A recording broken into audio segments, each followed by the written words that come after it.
Muy buenas noches, queridos hermanos y amigos. Qué bueno ver a un grupo tan numeroso de personas aquí un miércoles en la noche para estudiar la palabra del Señor.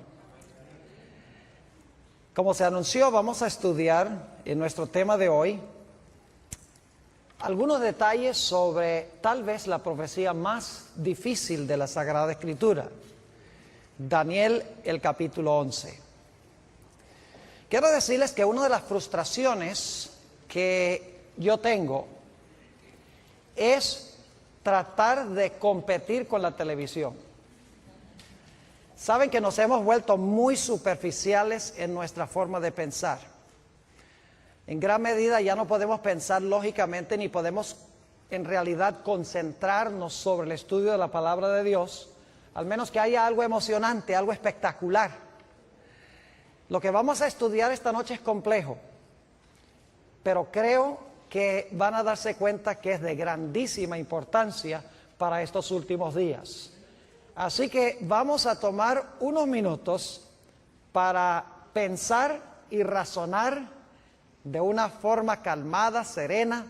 Procuremos concentrarnos sobre lo que vamos a estudiar. Sin embargo, antes de entrar a nuestro estudio, queremos pedir la compañía de Dios. Así que les invito a que junto conmigo inclinen sus rostros y vamos a orar. Padre Celestial, te damos gracias una vez más por el privilegio de encontrarnos en este lugar. Padre, necesitamos para comprender esta profecía sabiduría divina, pues la sabiduría humana no puede alcanzar a abarcar las grandes cosas de tu santa palabra. Así que pedimos que te manifiestes en este lugar por medio del ministerio de tu Espíritu Santo. Te damos gracias, Padre, por escuchar y responder nuestra oración, porque te lo pedimos en el nombre de Jesús. Amén. Al examinar los escritos del espíritu de profecía, es decir, los escritos de Ellen White, encontramos que ella solamente tiene 3 referencias al capítulo 11 de Daniel. Y ustedes se van a dar cuenta por qué estoy comenzando de esta forma mi presentación, porque vamos a compaginar la escritura con estos comentarios del espíritu de profecía. Uno de esos comentarios que ella tiene sobre Daniel 11 es un comentario muy general. Un segundo comentario que ella tiene es un poquito más específico.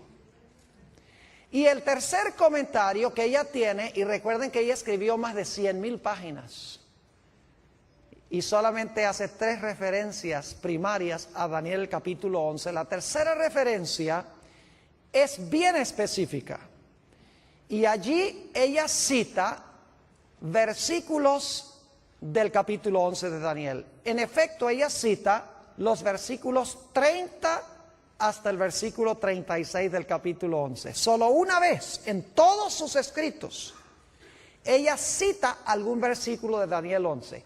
En una cita ella menciona o pone allí en esa cita los versículos 30 hasta el versículo 36.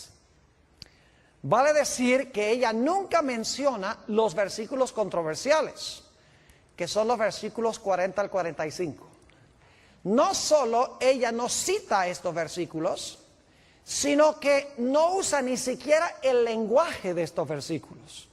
Es decir, la terminología de estos versículos 40 al 45 del capítulo 11, ella no lo usa en ninguna parte de sus escritos. No solo no cita los versículos, sino que no usa la terminología ni el lenguaje. Y esto ha llevado a muchas personas a pensar que ella no tuvo nada que comentar sobre Daniel 11, 40 al 45. Yo quiero en esta noche disipar esa idea. Tuvo mucho que decir de Daniel 11. Aunque los versículos 40 al 45 nunca los cita, nunca usa la terminología del lenguaje, tiene mucho que decir en cuanto a estos versículos. Ahora, quisiera para comenzar leer estas 3 citas que encontramos en los escritos de esta comentarista bíblica. La primera cita se encuentra en Testimonios para los Ministros, un libro que ella escribió a los pastores, página 112. Y aquí, como menciono, es una referencia bien indirecta. Dice allí, la luz que Daniel recibió de Dios fue dada especialmente para estos postreros días. Las visiones que recibió en las riberas del Ulai, ese es Daniel 8, recibió Daniel 8 al lado del río Ulai, y el Hiddekel, la visión de Daniel 11 la recibió al lado del Hiddekel. Los grandes ríos de Sinar están ahora en el proceso de cumplirse y pronto todos los eventos predichos se habrán cumplido. Ahora fíjense que ni siquiera menciona Daniel 11, sencillamente menciona que las visiones que recibió al lado del Ulai, que es Daniel 8, y la visión que recibió al lado del Hiddekel, que es Daniel 11, están en el proceso de cumplirse.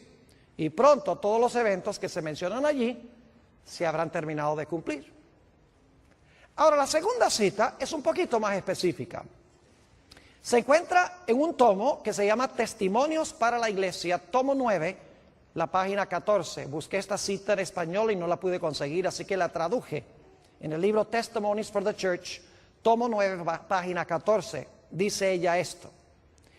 El mundo está agitado con el espíritu de guerra. La profecía del capítulo 11 de Daniel casi se ha cumplido por completo. Entonces, ¿en qué parte de Daniel 11 estaríamos nosotros hoy? Si la profecía de Daniel 11 casi se ha cumplido por completo, significa que la mayor parte del capítulo se ha cumplido y estamos ¿a dónde? Estamos en los últimos versículos de Daniel 11. Sigue diciendo, pronto las escenas de angustia que se describen en las profecías ocurrirán. Ahora, en esta cita menciona específicamente Daniel 11. Dice que está, en la primera cita dice que Daniel 11 está en el proceso de cumplirse. Aquí un poco más específico, porque dice que la mayor parte de Daniel 11 ya se ha cumplido. Es decir, estamos en las escenas finales de Daniel, el capítulo 11. Ahora, la tercera cita es bien específica. Es la única cita, como les mencioné, a donde ella cita versículos de Daniel 11. Ella cita los versículos 30 al 36. Y quiero leer esa cita. Se encuentra, lamentablemente, está en una fuente que no se encuentra en español, no se encuentra traducido, pero yo traduje esta cita. Se encuentra en un tomo que se llama Manuscript Releases, tomo 13, en la página 394. Son materiales de la hermana White que no se habían publicado antes. Se sacaron más o menos unos 20 tomos con todo ese material que antes no había sido publicado. Por eso se llama Manuscript Releases, tomo 13, página 394. Fíjense lo que dice. No hay tiempo que perder.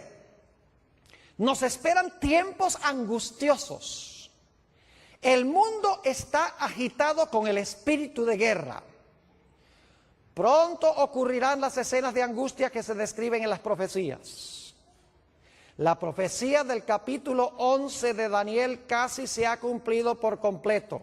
Hasta ahí es parecido a la cita del tomo 9 de los Testimonios. Pero ahora sigue diciendo, mucha de la historia que ha ocurrido en cumplimiento de esta profecía se repetirá. Pregunta, ¿hay una porción de Daniel 11 que se cumplió ya? Sí. Dice, una vez más, mucha de la historia que ha ocurrido en cumplimiento de esta profecía, no dice que la profecía se va a volver a repetir, dice mucha de la historia que cumplió la profecía se va a repetir. Y luego note lo que sigue diciendo en el versículo, esta cita. Después de decir mucha de la historia que ha ocurrido en cumplimiento de esta profecía se repetirá, ella dice esto: En el versículo 30, ahora va a decir cuál parte se va a repetir de nuevo, cuál parte de la historia de Daniel 11 se va a repetir de nuevo. Dice, en el versículo 30, se habla de un poder que se enojará contra el pacto santo y hará según su voluntad. Volverá pues y se entenderá con los que abandonen el santo pacto. Y luego, no voy a citar los versículos, luego ella continúa citando los versículos 31 al 36. Es decir, el que leía el versículo 30 y luego ella cita versículo 31 al 36 y entonces dice esto. Escenas semejantes a las que se describen en estas palabras ocurrirán. Yo pregunto entonces, ¿qué porción de Daniel 11, según esta autora, se va a repetir de nuevo? ¿O qué eventos históricos, en cuáles versículos se van a volver a repetir? Son los eventos que se describen ¿dónde? En los versículos 30 hasta el versículo ¿qué? Hasta el versículo 36. Y quiero recalcar nuevamente que ella no dice que la profecía se va a cumplir dos veces. Dice que mucha de la historia que se realizó en cumplimiento de esta profecía se va a repetir. No es la profecía, es la historia que cumplió la profecía la que se va a volver a repetir. Es decir, las escenas que describen los versículos 30 al 36 van a ocurrir de nuevo en la historia. Ahora, para entender lo que ella está tratando de decir, necesitamos regresar un momento para repasar la secuencia de reinos que encontramos en Daniel 7 y Daniel 8. Y esto lo voy a hacer rápido, no voy a buscar los versículos, porque la mayoría de los que estamos aquí hemos estudiado estas profecías. En Daniel 7 tenemos un león. ¿Qué representa el león? Babilonia. Luego tenemos un oso. ¿Qué representa el oso? Medo-Persia. Luego tenemos un leopardo. ¿Qué representa el leopardo? Grecia. Luego tenemos un dragón o una bestia terrible que representa ¿qué reino? Roma. Y luego a ese dragón le salen 10 cuernos. ¿Qué representan los 10 cuernos? Representan los 10 reinos en los cuales se dividió el imperio romano. Y luego entonces sale un cuerno ¿qué? Un cuerno pequeño que gobierna ¿por cuánto tiempo? Por 1260 años. Ahora, ¿qué representan los 10 reinos? O los 10 cuernos, 10 reinos de Roma. ¿Y qué representa el cuerno pequeño?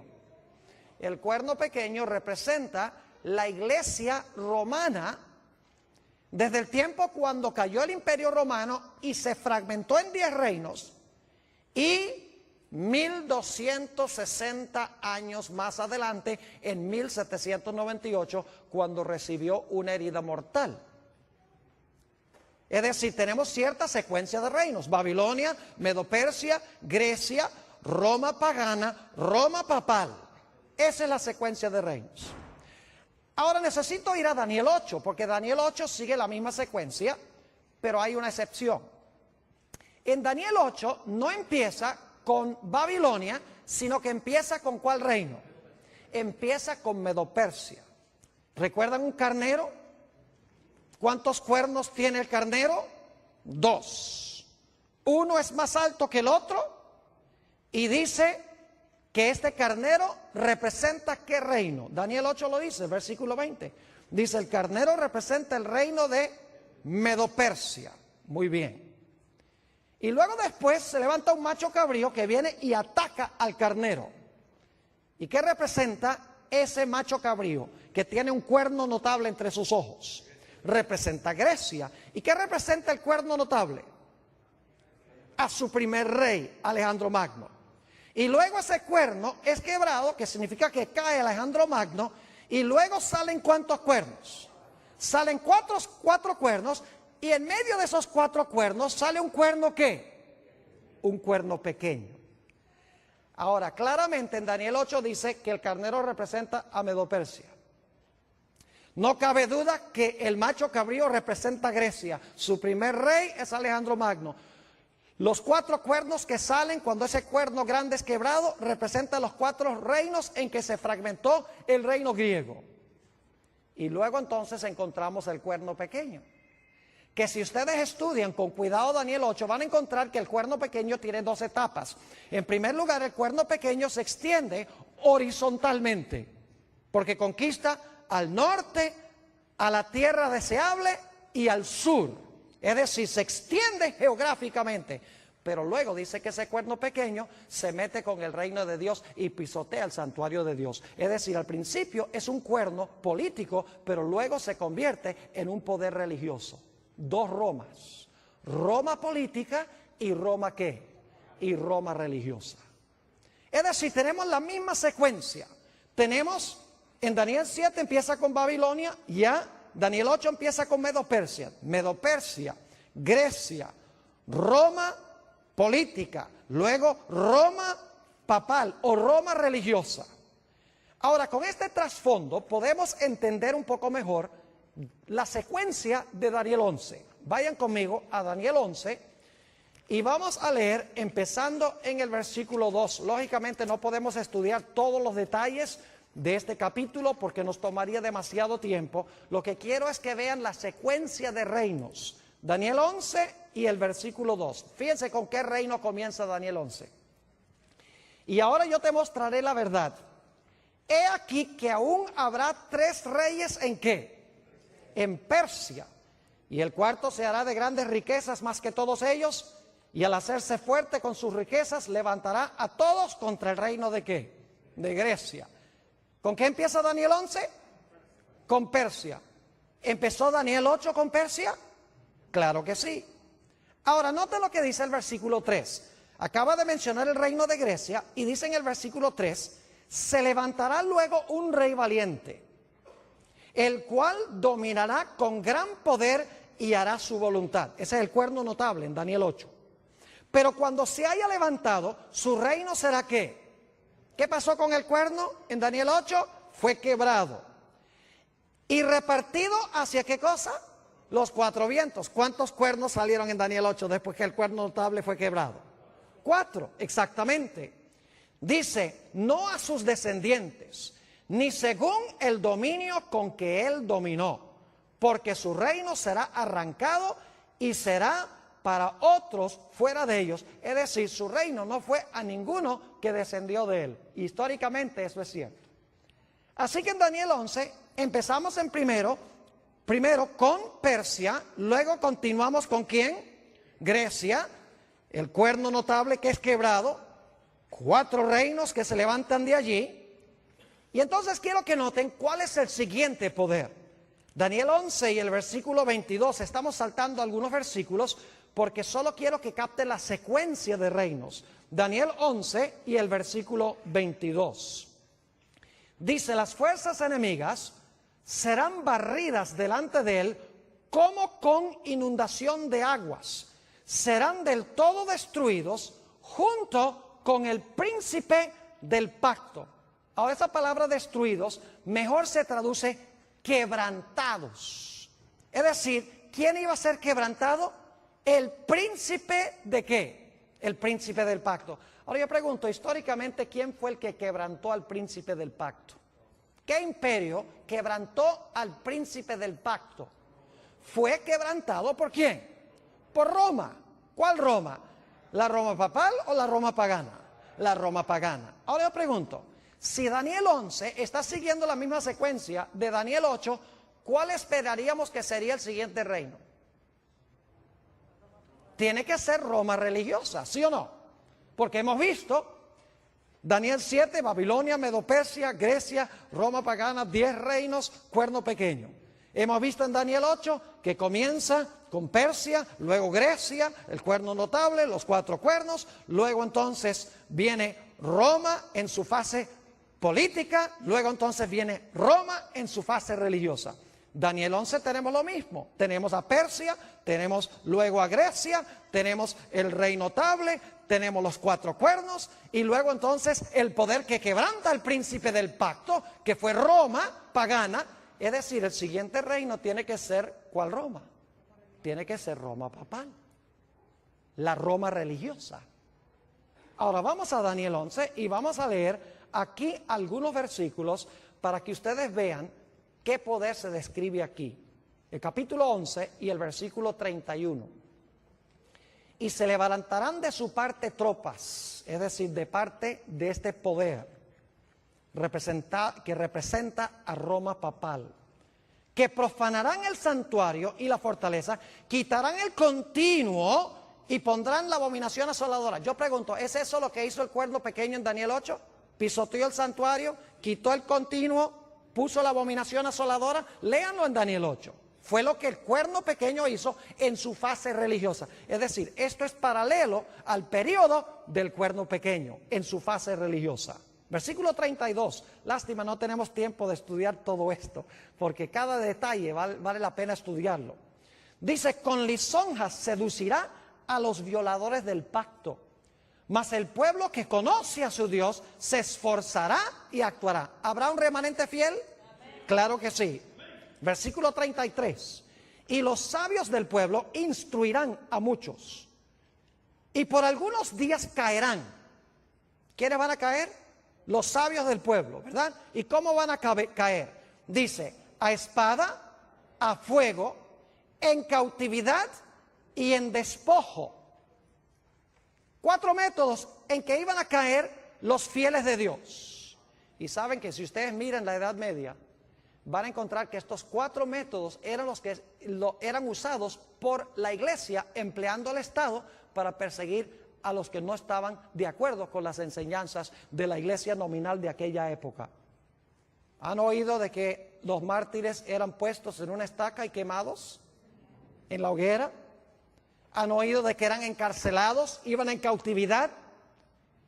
Y los valdenses, por ejemplo, dice la historia que los despojaron de sus propiedades, les quitaron sus propiedades. Es exactamente lo que se describe aquí, versículo 34. Y en su caída serán ayudados de pequeño socorro, y muchos se juntarán a ellos con lisonjas.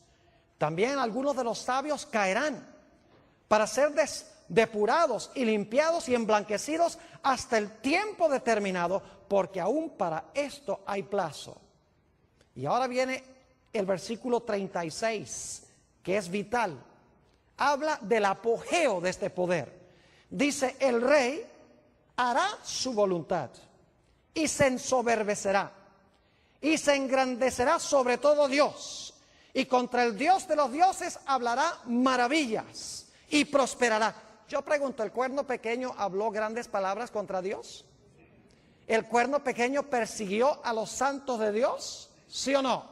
¿Y prosperó, según Daniel 7 y 8? Claro que sí, es el mismo poder aquí. Dice, hablará maravillas y prosperará hasta que sea consumada la ira, porque lo determinado se cumplirá.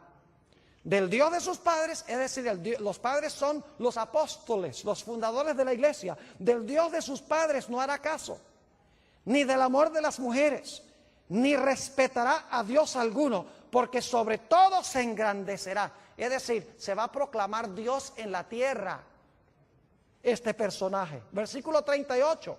Mas honrará en su lugar al Dios de las fortalezas, Dios que sus padres no conocieron, es decir, el Dios de la fuerza, el Dios del Estado, usando el poder civil. Lo honrará con oro y plata, con piedras preciosas y con cosas de gran precio. En la misma descripción del traje de la grande ramera de Apocalipsis, el capítulo 17. Versículo 39, con un Dios ajeno se hará de las fortalezas más inexpugnables y colmará de honores a los que le reconozcan, y por precio repartirá la tierra. Todo este pasaje, los versículos 30 al 39, están describiendo el periodo del cuerno pequeño de Daniel 7 y el cuerno pequeño de Daniel 8 en su fase religiosa, el periodo de los 1260 años de supremacía de la iglesia romana. Ahora, ¿está clara la secuencia? ¿Entiende la secuencia? Persia, Grecia, Roma en su fase pagana, luego Roma en su fase ¿qué? En su fase papal.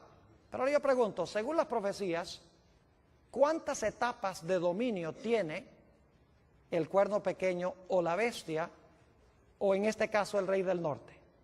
¿Cuántas etapas de dominio tiene? A ver, díganme ustedes. Tiene dos. ¿Cuál es la primera? ¿Gobernó por cuánto tiempo? 1260 años. ¿Verdad que sí? Ahora, cuando cayó, después de los 1260 años, en 1798, terminado, ya no se levanta más nunca. ¿O se va a volver a levantar? ¡Oh, se va a volver a levantar! Porque Apocalipsis 13 dice que la bestia que gobernó 42 meses, que es lo mismo que los 1260 días, iba a recibir una herida, ¿qué? Mortal. Y por un tiempo iba a estar fuera de comisión. Y luego su herida de muerte se iba a ¿qué? Sanar, y nuevamente iba a gobernar ¿qué cosa? El mundo. Ahora podemos entender por qué Ellen G. White dijo que escenas semejantes a las del pasado se iban a repetir. ¿Me están entendiendo lo que estoy diciendo? Porque el mismo poder que dominó en el pasado, que recibió una herida mortal, que ha estado herido a este sistema, porque no puede usar el poder civil como lo hacía en la Edad Media, ese poder se le va a sanar la herida y luego va a repetir lo que hacía ¿cuándo? Lo que hacía durante los 1260 años. Por eso es que la autora que leímos dice, nuevamente, leo esta cita, dice, escenas semejantes a las que se describen en este versículo o en estas palabras ocurrirán de nuevo. Y luego entonces llegamos al versículo 40. Ahora yo quiero decirles cómo se relaciona el versículo 40 con los versículos 31 al 39. En el versículo 40 habla del rey del sur que se acornea contra el rey del norte. Es decir, el rey del sur ataca al rey del norte en el tiempo del fin. Pero luego dice que el rey del norte levanta contra el rey del sur, ¿qué cosa? Tempestad. Y se lanza contra él. Y si siguen leyendo hasta el versículo 45, se van a dar cuenta que el rey del norte, que dominó durante los 1260 años, versículo 31 al 39, y que recibió una herida mortal por parte del rey del sur en 1798, cuando el rey del sur se acorneó contra él, ese poder dice que va a conquistar al rey del sur y nuevamente va a llegar a tener un dominio mundial, un dominio global. Ahora, es interesante, como les mencioné, notar que Ellen G. White no cita ni un solo versículo de los versículos 40 al 45. O sea, cita hasta el versículo 36, nos ubica. Dice, este es el periodo cuando este poder ejerció su dominio. Pero en cuanto al tiempo cuando se le sana la herida, por lo menos no usa el lenguaje de Daniel 11 y empezando en el versículo 40. Y la gente dice, por lo tanto ella no tuvo nada que decir en cuanto a estos versículos. Ahora, yo quiero decirles que ella tuvo mucho que decir en cuanto a estos versículos. Y se los voy a demostrar, pero la forma en que lo vamos a hacer es, en vez de estudiar desde el versículo 40 hasta el versículo 45, lo que vamos a hacer es empezar en Daniel 12 y el versículo 2 y trabajar hacia atrás. En vez de ir hacia adelante del 40 a Daniel 12.2, vamos a empezar en Daniel 12.2 y vamos a trabajar deductivamente, vamos a regresar hacia el versículo 40. ¿Entiende lo que vamos a hacer? Ahora, ustedes dicen, ¿por qué va a hacer esto, Pastor Bor? Le voy a explicar. Porque Ellen G. White, aunque no cita los versículos 40 al 45, varias veces cita Daniel 12 y el versículo 1. Es decir, ella varias veces menciona Daniel 12.1. Y ustedes dicen, ¿por qué es importante eso? Noten cómo comienza Daniel 12 y el versículo 1. Dice, en aquel tiempo se levantará Miguel. La pregunta es, ¿en cuál tiempo se levantará Miguel? ¿A dónde buscaríamos el tiempo que se menciona aquí en el versículo 1? En aquel tiempo se levantará Miguel. Eso nos manda a regresar ¿a dónde? Al capítulo 11. En aquel tiempo se levantará Miguel. Así que si podemos saber a dónde Elena G. de White cita, porque cita también Daniel 12:2, si podemos saber dónde ella cita Daniel 12:2 y Daniel 12:1, entonces lo que viene antes de la cita de Daniel 12:1 debe ser el comentario sobre los versículos 40 al 45. ¿Me están siguiendo o no me están siguiendo? Ahora vamos a mirarlo. Tengo en mi mano este librito que se llama El conflicto de los siglos. Está bien usado. Y a propósito traje un ejemplar bien feo para que lo pongan en cámara, porque así debe estar el conflicto de los siglos de ustedes. No debe estar en papel celofán. Debe estar bien usado. Ahora, lo que yo quiero compartir con ustedes es extraordinario, porque va a mostrarles que Elena G. de White tenía más que sabiduría humana. Es increíble cómo ella compagina perfectamente con la profecía de Daniel 11 sin usar el lenguaje. Yo creo que ella misma tal vez ni sabía lo que estaba haciendo. Ahora escuchen bien, les voy a dar las páginas. En la página 695, y no voy a leer todas las citas, pero en la página 695 del conflicto de los siglos, ella cita Daniel 12 y el versículo 2. Ahora, ¿qué es lo que dice Daniel 12 y el versículo 2? Dice: y muchos de los que duermen en el polvo de la tierra serán despertados, unos para vida eterna y otros para vergüenza y confusión perpetua. En la página 695 del conflicto de los siglos, ella cita ese versículo. Ahora queremos trabajar un poquito más hacia atrás. ¿Saben ustedes cómo se llama el capítulo a donde ella cita ese versículo de Daniel 12 y el versículo 2? El título de ese capítulo es La liberación del pueblo de Dios. ¿Por qué es importante? Dicen ustedes. Vamos a Daniel, el capítulo 12, y fíjense algo interesante. Dice: en aquel tiempo se levantará Miguel. Lo primero que quiero que noten: en aquel tiempo se levantará Miguel, el gran príncipe que está de parte de los hijos de tu pueblo. Se va a levantar Miguel, el que está a favor de su pueblo. Segundo, ¿y será tiempo de qué? De angustia, cual nunca fue desde que hubo gente hasta entonces. Número 2. Número 3, pero en aquel tiempo de angustia, tu pueblo será ¿qué? Libertado. Todos los que se hallaran escritos en el libro. Y luego número 4, dice: muchos de los que duermen en el polvo de la tierra serán despertados. 4 cosas. Se levanta Miguel, viene un tiempo de angustia, es libertado el pueblo de Dios, ¿y qué? Y viene la resurrección especial. Ahora estamos trabajando no hacia adelante, sino hacia atrás. Vimos en la 695 que cita Daniel 12:2. Ahora, el título de ese capítulo, que comienza en la página 693, es La liberación del pueblo de Dios. ¿Por qué es importante eso? Porque es la última frase del versículo 1 del capítulo 12. En aquel tiempo será ¿qué? En aquel tiempo será libertado tu pueblo, todos los que se hallaren escritos en el libro. ¿Ven lo que estamos haciendo? Daniel 12:2.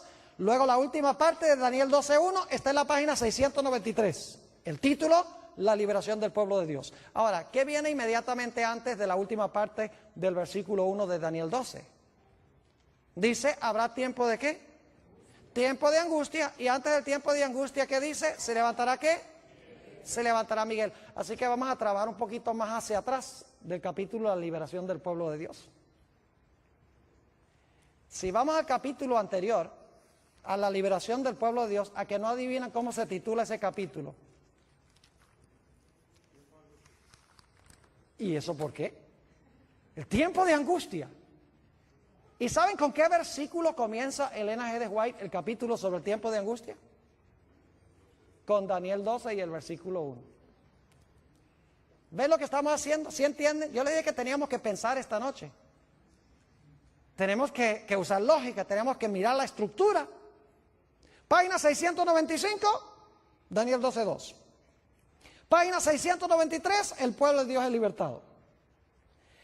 En la página, escuchen bien, en la página 671, yendo hacia atrás, está el capítulo que se titula El tiempo de angustia. Y el capítulo comienza diciendo, en aquel tiempo se levantará Miguel, el gran príncipe que está por los hijos de tu pueblo, y será tiempo de angustia cual no hubo desde que existió nación. ¿Qué está pasando con el linaje de White? ¿Tiene algo que decir sobre Daniel 12:2? Oh, sí. ¿Tiene algo que decir sobre Daniel 12:1? Lógico que sí. Ahora yo les pregunto, ¿a dónde esperarían ustedes conseguir los comentarios del linaje de White sobre Daniel 11 y el versículo 40 al 45? A ver, díganme ustedes, ¿a dónde esperarían encontrar los comentarios de ella sobre los capítulos anteriores o los versículos anteriores? ¿Tiene que ser antes de qué página? Tiene que ser antes de la página ¿qué? 671. ¿Sí están viendo lo que estamos haciendo o no? Como ella no tiene nada, no usa el lenguaje, ni cita los versículos 40 al 45, entonces nosotros tenemos que empezar con el versículo que sí cita. 12:2. Y luego la última parte del 12:1. Y luego la primera parte del 12:1. 695, 693, 671. Y esperaríamos que los comentarios de ella sobre el capítulo 11 estén en los capítulos anteriores al capítulo sobre el tiempo de angustia. Ahora quiero que vayamos a Daniel 11, no vamos a estudiar todo yendo hacia atrás, porque yo les digo que si hiciéramos esto, terminaríamos en el conflicto de los siglos, en el capítulo que se titula La Biblia y la Revolución Francesa. Pero claro, no podemos estudiar todos esos capítulos. Nada más quiero lanzarles la idea de cómo estudiar esta profecía. Ahora, noten lo que dice Daniel 11 y el versículo 44.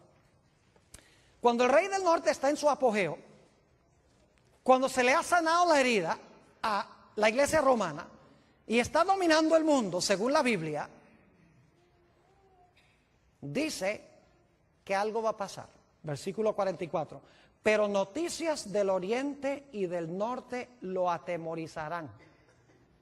Otras versiones dicen que nuevas del oriente y del norte lo espantarán. ¿Y qué va a ser como resultado de esas nuevas que vienen del norte y del oriente? Dice, ¿y qué? Y saldrá con gran ira para destruir y matar ¿a qué? A muchos. ¿Captan lo que dice el versículo? Hay ciertas noticias que vienen del norte y del oriente que espantan al rey del norte, y la reacción de él es salir ¿a qué? Salir a matar y destruir. ¿A quiénes? ¿A todo el mundo? En Daniel es el pueblo de Dios. A usted dice, ¿qué es eso de nuevas del oriente y del norte? Bueno, vamos a Apocalipsis el capítulo 7 y fíjense algo muy interesante. Fíjense lo que viene del oriente según el libro de Apocalipsis. Apocalipsis el capítulo 7 y el versículo 2. Vi también otro ángel que subía de donde sale el sol. ¿Qué punto del compás es ese? Del oriente, muy bien. Y tenía ¿qué cosa? El sello del Dios vivo. Y clamó a gran voz a los 4 ángeles a quienes se les había dado poder de hacer daño a la tierra y al mar, diciendo, no hagáis daño a la tierra ni al mar ni a los árboles hasta que hayamos sellado en sus frentes a los siervos de nuestro Dios. ¿Qué es lo que viene del oriente aquí? El ángel que trae ¿qué?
Sello de Dios, es decir, es el mensaje del sellamiento. ¿Y qué es el sello de Dios? El sello de Dios, no lo hemos estudiado esta semana, pero el sello de Dios es el sábado. El sello en la ley de Dios es el santo sábado. Ahí se encuentra el nombre de Dios, su territorio y el oficio. El único mandamiento que tiene las características de un sello. Es decir, este mensaje que viene del oriente es el mensaje del ¿qué? Del sellamiento. Bueno, ¿y las noticias que vienen del norte qué?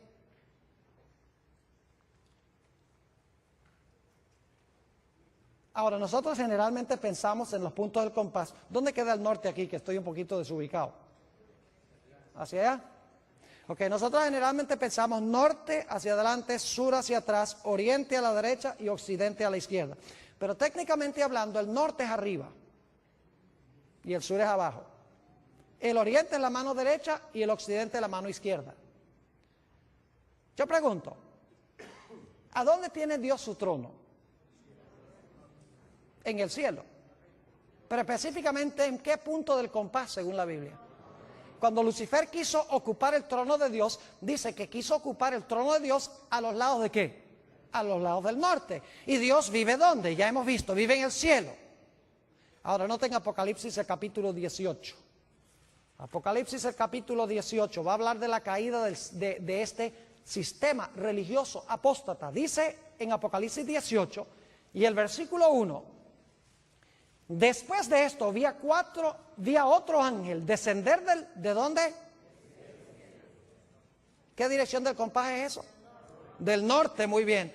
Después de esto vi a otro ángel descender del cielo con gran poder y la tierra fue alumbrada con su gloria. Pregunto, ¿son nuevas que vienen del norte, sí o no? ¿Sí? ¿El sello viene del oriente? Claro que sí.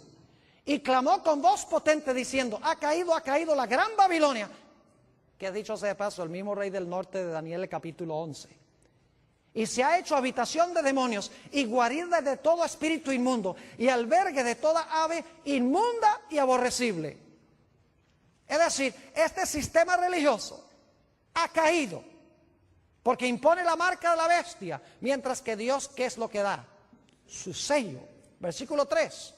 Porque todas las naciones han bebido del vino del furor de su fornicación, y los reyes de la tierra han fornicado con ella, y los mercaderes de la tierra se han enriquecido de la potencia de sus deleites. Y ahora escuchen, esto es lo que especialmente espanta a este sistema, no solamente porque se está predicando que el sistema ha caído, sino que se está llamando a los que están en el sistema a salir.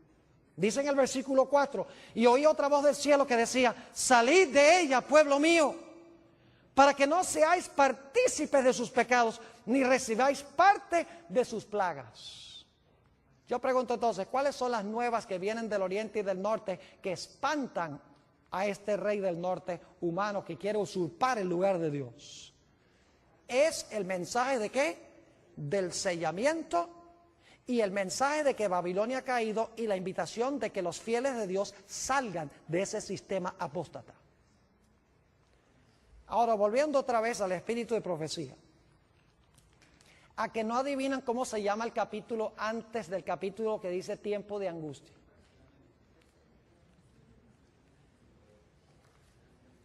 ¿Sabe cómo se titula? El mensaje final de Dios.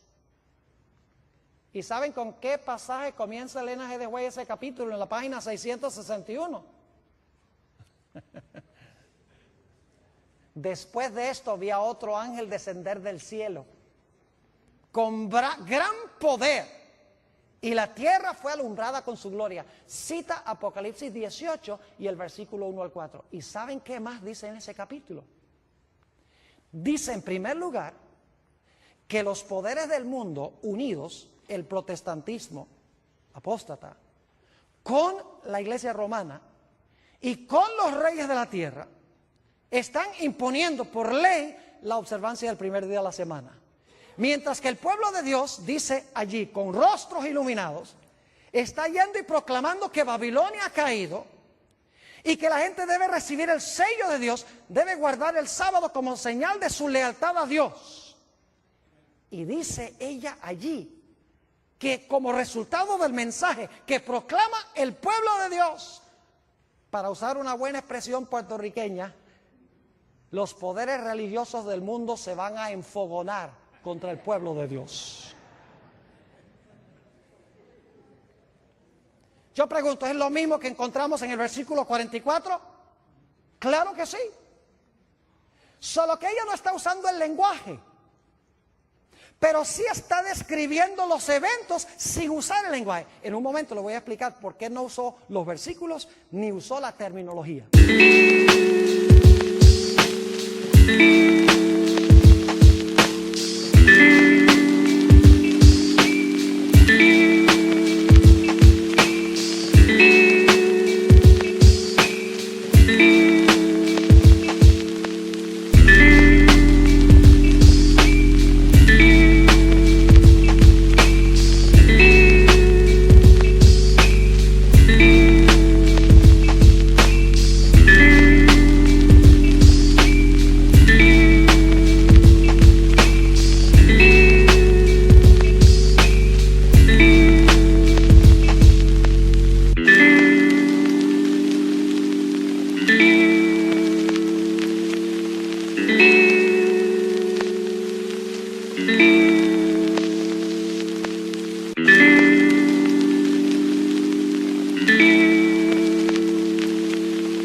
Hay una razón especial por la cual no lo hizo. ¿Están entendiendo lo que estamos haciendo?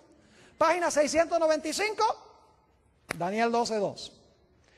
Página 693, la última frase de Daniel 12:1. Tu pueblo será libertado. Página 671, se levantará Miguel y habrá tiempo de angustia.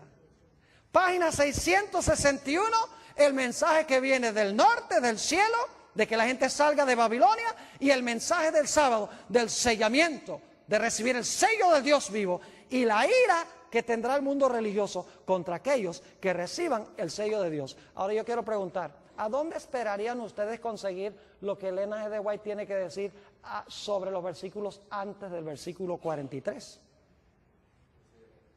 O antes del versículo 44. ¿Dónde esperarían conseguir los comentarios de ella? ¿Antes de qué página? Antes de la página 661. Y si tuviese tiempo, que no lo tengo, iríamos hacia atrás en el conflicto de los siglos y veríamos que Elena G. de White, en su orden cronológico exacto, describe los eventos que se encuentran en los versículos 40, 41, 42 y 43. La única razón por la cual nosotros nos hemos movido de adelante hacia atrás es porque no podemos empezar en el versículo 40, porque Elena G. de White no tiene referencia a ese versículo. Ni al 41, ni el 42, ni el 43, ni el 44, ni el 45. Pero sí tiene Daniel 12:1. Entonces uno, si cita Daniel 12:1 y dice, en aquel tiempo se levantará Miguel. Entonces, aquel tiempo son los versículos anteriores y trabajamos hacia atrás. Y descubrimos que ella está siguiendo el mismo orden que encontramos en Daniel capítulo 11 sin emplear la terminología. Así que si ustedes quieren saber lo que significa la profecía de Daniel 11, lo único que tienen que hacer es empezar leyendo el conflicto de los siglos en el capítulo que se titula La Biblia y la Revolución Francesa, que es cuando el rey del sur, Francia, el ateísmo, se levantó contra Roma papal, llevó cautivo al papa y le quitó su poder civil, del cual no se ha recuperado todavía. Y luego siguen leyendo los capítulos y van a encontrar cómo ella describe que poco a poco este poder va a recuperar otra vez su trono. Y se va a unir con los protestantes, que es la tierra gloriosa que se menciona en Daniel 11, 42 y 43. Ojalá tuviera tiempo de hablar de la tierra gloriosa, que representa el protestantismo, especialmente como se encuentra en los Estados Unidos. Y dice que se van a unir con los poderes civiles del mundo, como pasó durante la Edad Media. Y su herida mortal se va a sanar y nuevamente va a recuperar el poderío en el trono del mundo. Yo pregunto, ¿cuadra eso con el panorama que presentan las profecías? Recibió una herida mortal en el tiempo del fin. Por un tiempo estuvo inactiva, pero luego su herida de muerte, que fue ¿qué? Sanada, y se maravilló los Estados Unidos en pos de la bestia. No, Estados Unidos también, pero en realidad se maravilló toda la tierra en pos de la bestia. Ahora alguno dirá, pero Pastor Bohr, ¿por qué es que Elena G. de White, si tiene esta interpretación, por qué razón es que ella nunca cita los versículos? ¿Por qué ni siquiera usa la terminología? Es que ni las palabras las usa. ¿Por qué es que ella describe los eventos sin usar las palabras simbólicas? Le voy a explicar. Porque en nuestra iglesia, alrededor del tiempo de los 1870, el editor de la revista adventista del Review and Herald era Uriah Smith. Y Uriah Smith, en esa década de los 70, cambió la interpretación de la iglesia adventista del Rey del Norte. Empezó a enseñar de que el Rey del Norte no era Roma religiosa, sino que era Turquía, que no cuadra con Daniel 11. Y el esposo de Elena G. de White, Jaime White, él decía, no es Turquía, es Roma religiosa, siguiendo la secuencia de los reinos en todos los capítulos. Queda claro de que el Rey del Norte es el mismo cuerno pequeño, es Roma papal. Y Jaime White y Uriah Smith se pusieron a pelear y estaban dividiendo la iglesia. Ahora, la hermana White sabía que esa profecía no era verdad presente para esa época, porque estaba lejos de los eventos que estamos viendo cumplirse en el mundo hoy. Esta profecía sí es verdad presente para ahora, pero en esa época no. En esa época, hace 120 años, hace 130 años, en realidad no era vital definir en ese momento quién era el Rey del Norte y dividir a la iglesia. Así que Elena G. de White dijo, voy a ser sabia. En vez de tomar la parte de mi esposo y que todo el mundo diga, claro, es el esposo. Porque ella sabía que el esposo tenía razón. Ella dice, lo que voy a hacer es describir lo que dicen esos versículos sin usar la terminología.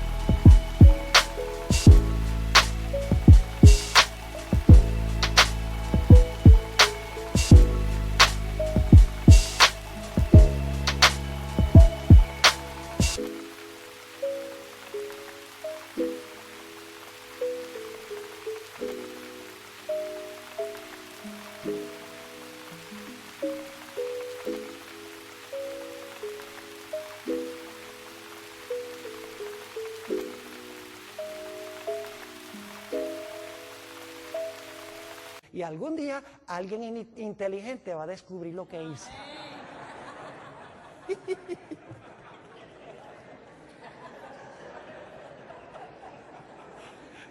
Y quiero decirles, yo no soy el único que lo he descubierto. Pero mis hermanos y hermanas, estas no son cosas que nosotros podemos descubrir nada más leyendo someramente la Escritura. Por eso les digo, la televisión ha arruinado en gran medida nuestra capacidad de pensar, nuestra capacidad de razonar, de pensar estructuralmente. Ya no lo hacemos, porque todo lo queremos digerido, queremos ahí sentarnos a ver la telenovela, todo está ahí superficial. Y hemos dejado de razonar, de pensar, de luchar con los grandes problemas que presentan las profecías y las Escrituras. Yo pienso que puedo regañarlos porque esta noche es mi última noche. Ahora escuchen bien. Algunas personas preguntan, Pastor Bohr, ¿por qué Elena G. de White no menciona a Islam en las profecías? Porque hoy en día hay algunos en la iglesia adventista que están encontrando a Islam. Inclusive hay un teólogo famoso de la iglesia adventista que está diciendo que el cuerno pequeño es Islam. Y bien famoso, no voy a mencionar su nombre porque esto va a salir al aire. Pero está diciendo que el cuerno pequeño es Islam. Porque como los musulmanes están en las profecías, están en la historia ahora, en las noticias, tiene que estar en la Biblia. Lo mismo hizo Uriah Smith en la década de los 1870, como Turquía estaba en las noticias, dice, hay que conseguir a Turquía. ¿Cuántas veces menciona Elena G. de White a los musulmanes como cumplimiento profético en la última mitad del conflicto de los siglos? Ni una sola vez. Ahora, yo creo que lo que está pasando con los musulmanes puede precipitar el cumplimiento de profecías bíblicas, pero no es el cumplimiento de una profecía bíblica. ¿Me estoy explicando? Es decir, puede ser funcional en llevar a cumplir profecías bíblicas, pero no es el cumplimiento de una profecía bíblica. Yo les voy a decir, hay 3 razones por las cuales yo creo que se ha levantado Islam para cumplir profecías bíblicas. Número 1, porque Satanás quiere poco a poco que la gente pierda sus libertades en este país. Porque él sabe que no puede quitar la libertad de la noche a la mañana. Y no voy a describir cómo poco a poco hemos ido perdiendo nuestras libertades, no radicalmente, pero poco a poco. Y va a ser muy fácil algún día usar todas estas, la ley patriota y todas estas cosas, como una excusa para que nosotros seamos echados en la cárcel y no podamos tener un abogado ni nos digan de qué nos están acusando. Y para que puedan escuchar nuestras conversaciones telefónicas. ¿Me estoy explicando? Primera razón, para perder las libertades poco a poco. Segundo, para traer a los Estados Unidos a la prominencia a nivel global. Porque eso es lo que Apocalipsis 13 dice que tiene que pasar. Los Estados Unidos tiene que, como decimos en inglés, flex its muscles. Porque es el país, es el poder prominente en Apocalipsis 13, unido con Roma papal. Y en tercer lugar, fíjense qué sabio es el diablo. El diablo yo creo que se va a morir por trasnochado, por estudiar las Sagradas Escrituras. Porque él estudia las profecías para ver cómo contrarrestar las profecías como las presenta Dios en la Biblia. ¿Saben ustedes que hoy en día la mayoría de las iglesias están mirando al Medio Oriente para el cumplimiento de las profecías? Irak, Afganistán, los palestinos, Israel, que se va a reconstruir el templo. Y todos están mirando allá. Y mientras tanto las profecías se están cumpliendo con Roma y con los Estados Unidos y nadie lo ve porque la gente está mirando a donde no es. Así que Islam es funcional en el cumplimiento de las profecías bíblicas, no cabe duda, pero no es el cumplimiento específico de alguna profecía bíblica. ¿Les ha quedado claro lo que estudiamos esta noche? Es sencillo, no es complicado. Mis hermanos y hermanas, apreciadas visitas, necesitamos, por el poder de Dios, sentarnos a estudiar las Escrituras profundamente, con oración. No conformarnos con lo superficial. No venimos a la iglesia a que nos entretengan o a gozar. Hoy en día esa es la moda en la iglesia. Ay, que me den mucha música y muchos adornos y muchas cosas. Creo en la música, gloria a Dios, es un apoyo. Pero nunca sustituyamos los adornos por el mensaje. Estamos viviendo en tiempos tremendos. Y ojalá que Dios nos ayude a entender estas profecías y que estemos en el lado correcto en el gran conflicto.